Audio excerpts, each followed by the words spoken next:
ગુજરાતમાં હવે પેપર ફૂટવાની ઘટનાઓ તો સામાન્ય બનતી ગઈ છે। જ્યારે પણ કોઈ સરકારી ભરતીની પરીક્ષા હોય એટલે પેપર ફૂટી જ જાય અને આટલા પેપર ફૂટ્યા છતાં કોઈ આરોપીઓ વિરુદ્ધ કોઈ જ કાર્યવાહી કરવામાં આવી નથી। સરકાર તપાસના આદેશ આપે પણ અંતે તો આરોપીઓ બહાર જ હોય છે। ત્યારે ફરી એક વખત પેપર ફૂટવાની ઘટનાના આક્ષેપ કરવામાં આવ્યા છે। ત્યારે કઈ જગ્યાએ પેપર ફૂટવાની ઘટનાના આક્ષેપ કરવામાં આવ્યા તે વાત કરીશું આ વિડીયોમાં। નમસ્કાર, હું મયુર મેવાડા, આપ જોઈ રહ્યા છો નિર્ભય ન્યૂઝ। અમદાવાદમાં આજે એએમસી જુનિયર ક્લાર્કની પરીક્ષા યોજાઈ હતી। આ પરીક્ષામાં પેપર ફૂટ્યાનો આરોપ છે તે વિદ્યાર્થીઓ દ્વારા લગાવવામાં આવ્યો છે। અમદાવાદની કુવેસ શાળામાં આ પેપર ફૂટ્યાના ઉમેદવારો દ્વારા દાવો કરવામાં આવ્યો હતો। વિદ્યાર્થીઓનું કહેવું છે કે ઓએમઆર સીટનો નંબર અને પ્રશ્નપત્રનો નંબર અલગ અલગ આવતા સમગ્ર મામલો સામે આવ્યો હતો અને વિદ્યાર્થીઓએ હોબાળો પણ મચાવ્યો હતો, જેના કારણે ઉમેદવારોને પેપરના સમય કરતાં પેપર મોડું શરૂ થયું હતું। ત્યારે આ સાથે જ હવે ઉમેદવારોએ પણ આ મામલે ભારે હોબાળો પણ મચાવ્યો છે। તો સાથે જ વિદ્યાર્થી નેતા યુવરાજસિંહ જાડેજા પણ સરખેજ ખાતે જે શાળામાં પેપર ફૂટ્યાનો જે આક્ષેપ કરવામાં આવ્યો છે ત્યાં પહોંચ્યા હતા અને તેમને પણ આ વિદ્યાર્થીઓને સપોર્ટે પહોંચ્યા છે। ત્યારે વિદ્યાર્થીઓ હોબાળો મચાવતા શું કહી રહ્યા છે તે સાંભળીએ।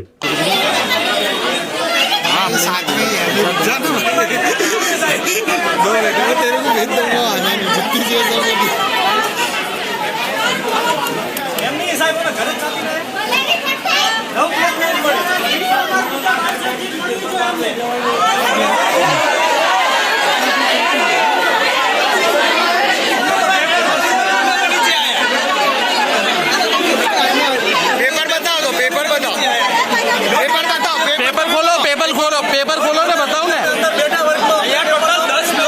पेपर खोलो પછી કે हमारो सीट नंबर છે हमारो सीट नंबर 531 છે 12:30 एग्जाम નો ટાઈમ હતો।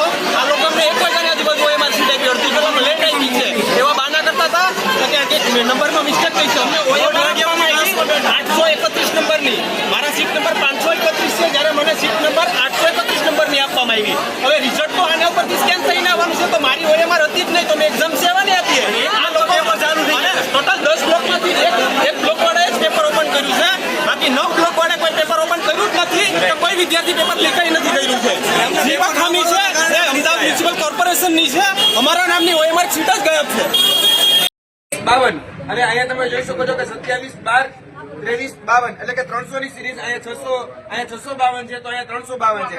એટલે આખું જોવા જઈએ તો સૌપ્રથમ તો એ મોટી ધાંધલી જોવામાં આવી રહી છે કે જ્યારે વિદ્યાર્થીઓને આ સેન્ટરની અંદર ઉપસ્થિત કરવામાં આવ્યા ત્યારે વિદ્યાર્થીઓને કોઈ જ પ્રકારના ચેક કરવામાં આવ્યા નથી। ત્યારબાદ જે પેપર આપવાનો સમય હતો 12:30 વાગ્યાનો, એ પેપરમાં પહેલા એવું કહેવામાં આવ્યું કે 10 મિનિટ પહેલા તમને પેપર લેટ મળશે, એટલે 12:45 સુધી આ પેપર આપવામાં નહોતું આવ્યું અને 12:45 કરતા પણ આ પેપરનો સમય લંબાણો અને લગભગ 1 વાગ્યાની આસપાસ આ પેપર આ વિદ્યાર્થીઓના કહેવા પ્રમાણે આપવામાં આવ્યું, એટલે અડધી કલાક તો ઓલરેડી પેપર લેટ જ હતું। અને બીજું કે જોવા જઈએ તો અત્યારે આ સંસ્થાની અંદર 9 જેટલા બ્લોક છે અને 9 જેટલા બ્લોકમાં જોવા જઈએ તો 2 બ્લોકમાં વિદ્યાર્થીઓ પેપર લખવા માંડ્યા હતા અને 8 બ્લોક જે છે એમાં પેપર હજી લખવામાં શરૂ કરવામાં આવેલું નહોતું। પેપર લખવાનું શરૂ કરવામાં નહોતું કેમ કે બધાના જે કહી શકાય કે પ્રશ્ન ક્રમાંક નંબર અને ઓએમઆર ક્રમાંક જે હતા એ અલગ અલગ હતા અને વિદ્યાર્થીઓ દ્વારા જયારે રજૂઆત કરવામાં આવે છે ત્યારે અહીંના જે ઉપસ્થિત છે સંચાલકો છે એને ધમકી આપે છે અને ધમકી આપી અને કહી રહ્યા છે કે ભાઈ તમારી પર કેસ કરવામાં આવશે અને તમને જે પેપર આપ્યું છે એ શાંતિથી ભરી દો અને આ રીતે વાત કરવામાં આવે છે, પરંતુ જેની એક્ઝામ આપી આપો ને તો ઘરે જતા રહ્યો, આ પ્રકારનું વર્તન જરા પણ સહન કરવામાં નહીં આવે। એટલે વિદ્યાર્થીઓના ભવિષ્ય સાથે જેડા આ સહન કરવામાં નહીં આવે। લગભગ અહીંયા જોવા જઈએ તો 300 જેટલા વિદ્યાર્થીઓ પરીક્ષા આપી રહ્યા હતા આ સેન્ટરની અંદર અને 300 જેટલા વિદ્યાર્થીઓ જે આ પરીક્ષા આપી શક્યા નથી। આમાં શું લાગે તમને આ કોની લાપરવાહીના કારણસર આ જે સંસ્થા અને એની સાથે સાથે અમદાવાદ મ્યુનિસિપલ કોર્પોરેશનનું જે રિક્રુટમેન્ટ સેલ જે છે એની આ બેદરકારીના કારણે આ થયેલું છે, કેમ કે આ જે ઘટના સામે આવી છે તેમાં ઓએમઆર ક્રમાંક અને પ્રશ્ન ક્રમાંક નંબર અલગ અલગ ત્યારે જ થઈ શકે જ્યારે એએમસી અને આ જે અત્યારે જે વર્તમાન જે સંસ્થા છે કુવેસી પ્રાથમિક શાળા, એ કુવેસ પ્રાથમિક શાળામાં સંકલનનો અભાવ હોય ત્યારે જ આ ઓએમઆર અને પ્રશ્ન ક્રમાંક નંબર અલગ અલગ બટવામાં આવ્યા હોય એ પ્રાથમિક દ્રષ્ટિએ સાબિત થઈ છે। એટલે સરકારને અમે રજૂઆત કરી છે તાત્કાલિક ધોરણે આ પરીક્ષા રદ કરવામાં આવે અને નવેસરથી આ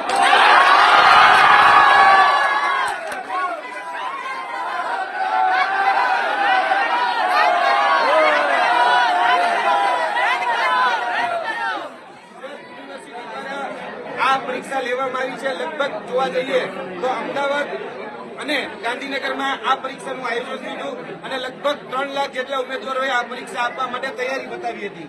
અત્યારે જે અલગ અલગ સેન્ટરોમાં, અમદાવાદના અલગ અલગ સેન્ટરોમાં અને ગાંધીનગરના અલગ અલગ સેન્ટરોમાં જે આ પરીક્ષા લેવામાં આવી રહી છે તેમાં જે બની શકે છે કે અહીંયા એક ઘટના સામે આવી છે. ઘણી બધી જગ્યાએ આ ઘટના જે સામે પણ નહીં આવી હોય અને વિદ્યાર્થીઓને જે પ્રાથમિક માહિતી મળી રહી છે તેમાં અલગ અલગ 4 સેન્ટરોમાં આ રીતે ગેરરીતિ થઈ હોય એવું જાણવા મળી રહ્યું છે. તો આ રીતે ઘોર બેદરકારી છે, ઘોર લાપરવાહી છે અને તંત્રની લાપરવાહી છે, ગુજરાત યુનિવર્સિટીની લાપરવાહી છે અને જે તે સંસ્થા છે QS પ્રાથમિક શાળા એની પણ લાપરવાહી છે. કારણ કે જયારે એને પ્રશ્ન પેપરનું વિતરણ કરવાનું હતું ત્યારે પ્રશ્ન પેપર એને યોગ્ય સમય આપવા જોઈતા હતા, યોગ્ય ક્રમાંક સાથે આપવા જોઈતા હતા અને યોગ્ય ઉમેદવારને આ યોગ્ય પ્રશ્નપત્ર અને યોગ્ય ઉમેદવારનું વિતરણ ન થતા હોબાળો મચ્યો છે. એટલે અમારી દરેક વિદ્યાર્થીઓ વતી માંગણી છે કે તાત્કાલિક ધોરણે આ પરીક્ષા રદ કરી અને નવી પરીક્ષાની તારીખ જાહેર કરવામાં અને સત્વરે આ પરીક્ષા લેવામાં આવે.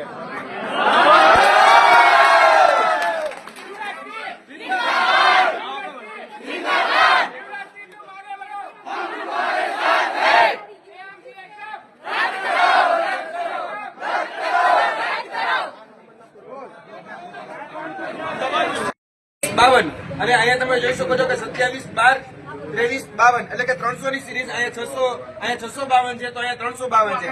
એટલે આખું જોવા જઈએ તો સૌપ્રથમ તો એ મોટી ધાંધલી જોવામાં આવી રહી છે કે જ્યારે વિદ્યાર્થીઓને આ સેન્ટરની અંદર ઉપસ્થિત કરવામાં આવ્યા ત્યારે વિદ્યાર્થીઓને કોઈ જ પ્રકારના ચેક કરવામાં આવ્યા નથી.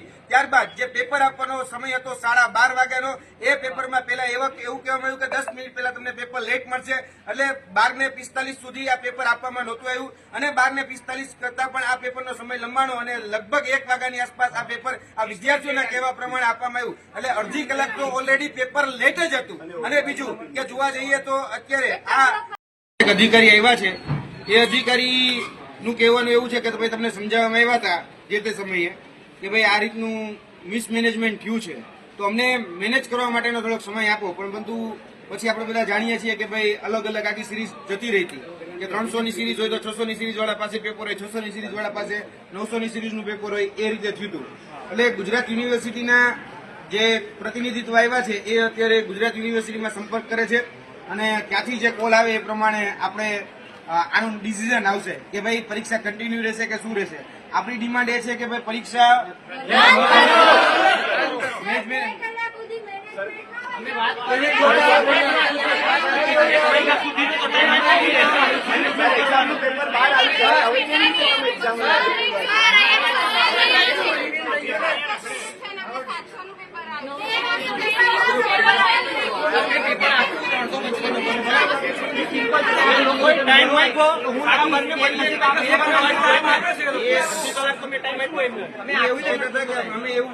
એવું કરતા કે આખું OMR બદલી રહી એવું કહેવાનું હતું. આવું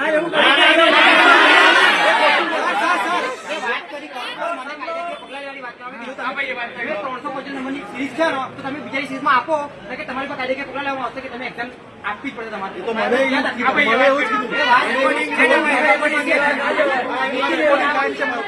નીતિનભાઈ જોડે વાત કરું છું તમે હાલ એક્ઝામ આપવી પડશે તો નહીં આપો. હું એક્ઝામ આપું 350 નંબર ઉપર તો આ ભાઈ 650 નંબર વાળા છે એમને પાસ કરવા માટે એક્ઝામ આપું કે મારા માટે આપું. એટલે આ ભૂલ થઈ છે, ભૂલ એ લોકો સ્વીકારે છે કે ભાઈ આ ભૂલ થઈ જ છે. એટલે એની હકીકત છે. હવે ભૂલ સ્વીકારીને અમે એમ કહીએ છીએ કે ભૂલનો સુધારો કરવામાં આવે, આ પરીક્ષા રદ કરી ઝડપથી એક્ઝામ રદ કરો, ફરીથી લો. ગુજરાત યુનિવર્સિટીના વાઇસ ચાન્સલર જે છે એની સાથે મીટિંગ ચાલે છે. શું રિઝલ્ટ આવે છે, શું વાત થાય છે આપણે કહીએ ત્યાં સુધી આપણે અહીંયા બેઠા છીએ શાંતિથી. આપણે જે પણ મીડિયા મિત્રો છે, જે પણ પ્રશાસન મિત્રના મીડિયા કહી શકાય કે અધિકારીઓ ઉપસ્થિત છે એને કોર્ડિનેટ કરીએ છીએ. કારણ કે આ ભવિષ્યનો સવાલ છે. 300 વિદ્યાર્થી કદાચ આ જ અધિકારીઓનો દીકરો કે દીકરી આ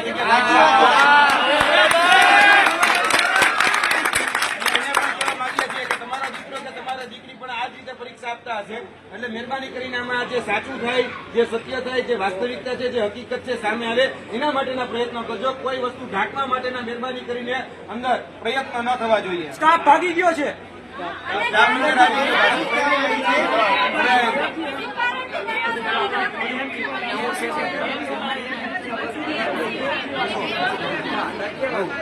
એએમસી જુનિયર ક્લાર્કની પરીક્ષા પર કોંગ્રેસ પ્રવક્તા મનીષ દોશીનું પણ નિવેદન સામે આવ્યું છે, જેમાં ભ્રષ્ટાચારમાં ભાજપ ગગડતું હોય તેમ મનીષ દોશી આરોપ છે તે ભાજપ ઉપર લગાવી રહી છે. તેમજ સત્તા પક્ષ નાની પરીક્ષાઓનું પેપર યોગ્ય આયોજન ન કરી શકે તેમજ ભ્રષ્ટાચાર અને ગોલમાલના એએમસી વધુ એક નમૂનો આપે છે તેવા આરોપ કરતા મનીષ દોશી આકરા પ્રહાર છે તે સરકાર ઉપર કરી રહ્યા છે. ત્યારે તે પણ સાંભળીએ કે મનીષ દોશી પ્રહાર કરતા શું બોલી રહ્યા છે.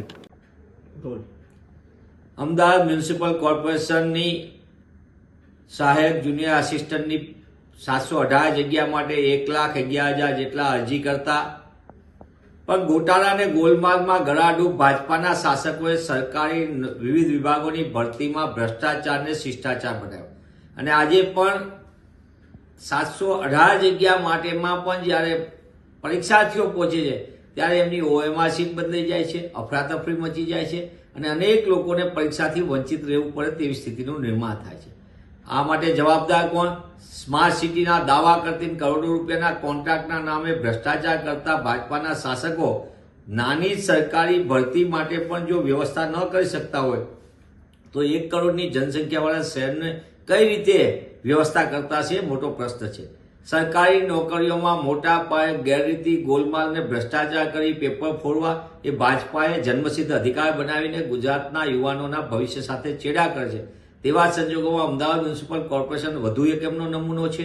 એમના ભ્રષ્ટાચારની ઓળખ છે અને તેમના કારણે ગેરરીતિ ગોલમાલનો ભોગ ગુજરાતના યુવાનો બને છે. ત્યારે હું આપના માધ્યમથી સરકારને પૂછવા માંગુ છું, આ ગેરરીતિની જવાબદારી કોની? આ ભ્રષ્ટાચારી રીત રસમો કરીને યુવાનોના ભવિષ્ય સાથે ચેડા કરનારા તત્વો સામે ક્યારે પગલાં ભરાશે? એનો જવાબ પણ ભાજપાના શાસકોએ આપવો પડશે. તમે જવાબદાર અધિકારી છો અહીંયાના, તમારે જવાબ આપવો પડે કારણ કે બેઠક વ્યવસ્થા પરંતુ ક્યાંક ને ક્યાંક ગડબડ થઈ છે. લાગે છે ભૂલ છે અને બાળકો સાથે અન્યાય કરવામાં અત્યારે તો સાડા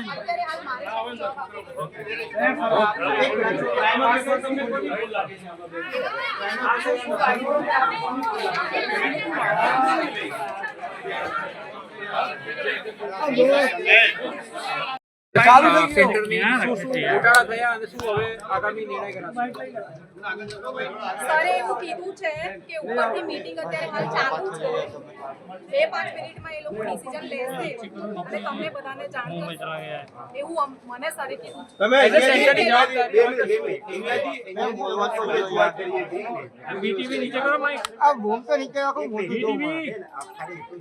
આ કાકા પછી બંધ કર્યો.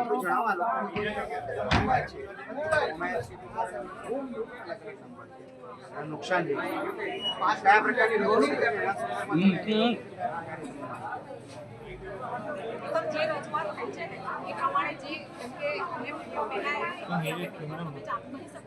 કેમ કે એમસીના પેલા નંબર છે ને એ આમાં કંઈ વાંધો નહીં આવે. જે વિદ્યાર્થીઓ જે પ્રમાણે એક્ઝામ આપી રહ્યા છે એ પ્રમાણે સાંજે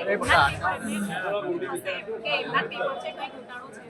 એક વસ્તુ તમારું જે OMR શીટ છે, આન્સર શીટ છે, એ બંને ચેન્જ થયા, તમારી પાસે ફરિયાદ આવી, તમે એડમિનિસ્ટ્રેટિવ જે બી હશે એટલે તમે જાણ કરી હશે. કેટલા વાગે જાણ કરી અને ક્યાં સુધીમાં તમને આ રિપ્લાય મળ્યો? સર મેં જાણ કરી અને કેટલા વાગે? 11:50 અરે 12 કેટલા વાગે? બસ એક